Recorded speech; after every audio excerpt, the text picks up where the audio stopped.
yesimbaniriza akadde kalo muli mutya mwasibye mutya mwena abafollowinga Fadi TV egi nembebaza nembagamba nti mwakola kyamaanyi okubanga mwasubscribinga ne munyiga kade nembagamba nti ka comment section wekali awo so kontete obaka mu comment section ate osigale nga ogifollowinga ensonga za Pastor Bujinge z'okubanga bazimba Pentagon mu guno mwaka yandibange etandika okubanga ezimbibwa. Pastor Bujinge confirms n'agamba nti ba engineer yabafunye weetegereza information etambula yagandooza okuteeseganya kwawedde dda wabula kye neebuuza Pastor Bujinge abadde mu nteekateeka kubanga atandika okuzimba Pentagon oba just pressure yeesusse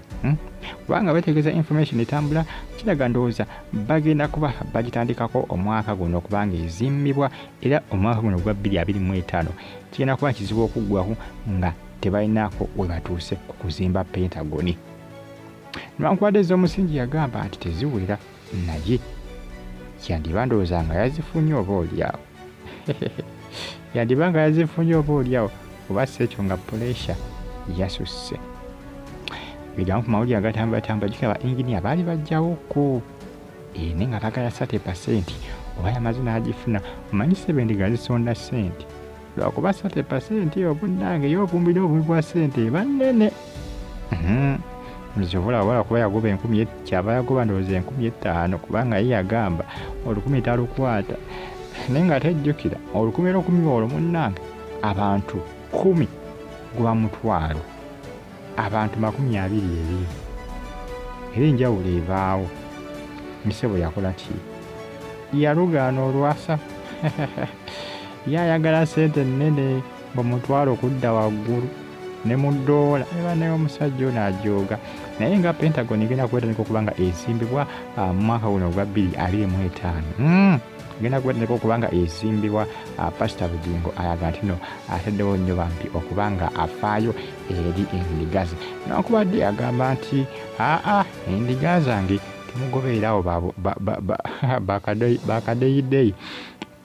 Pastor Bujinge abeera ku video zaffe nga aziraba era twita bakadeyideyi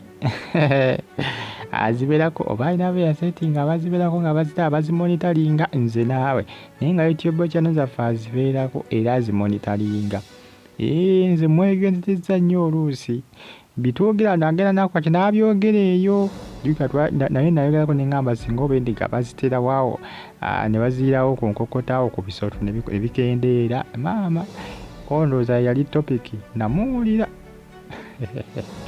namuwulira bufa batasabirayo ebisooto bitukwatirako oba babitulamu oba babibakamu babibakemu ebisooto bitukwatirako bufa batakola ki abatasabirawo. Naye nga Pentagon 2025 egina kuba ezimbibwa guno omwaka. Pastor Bujinge confirminze n'agamba nti kijja kuba kizibu okuggwa nga tanakyalazeewo endowooza pressure munnange like pressure esusse. The pressure is getting worse pressure labika esusse naye nga mwongere okubanga mugyekumirako n'okubanga mugifollow nga bagita Fadi TV egyo waliyo Fadi UG News. Endiga za Pastor Bujinge azifunye akamwenyumwenyu ku matama zaaliwo n'ebisolo jogera sizoni yankuba kati ekiri awo ku Canaan ate ettaka lyawo liseerera baaba ettaka lyawo liseerera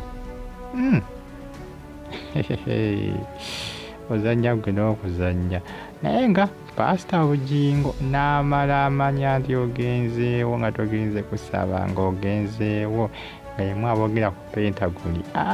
oba owedde yagobawo ne bannamawulire era tebatera kubeerawo ku kyaki ye omanyi talina nkolagana na Bukedde TV yabagobawo yagamba mbu bakola ki bwe bakwata ebintu ne babitimba ku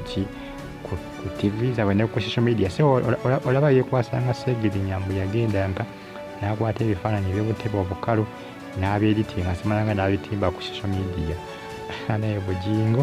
naye nga Pentagon egenda kuba nga ezimbibwa. Pastor Bujinge bw'ati bw'ayogedde temusobwa mulindirire Fadi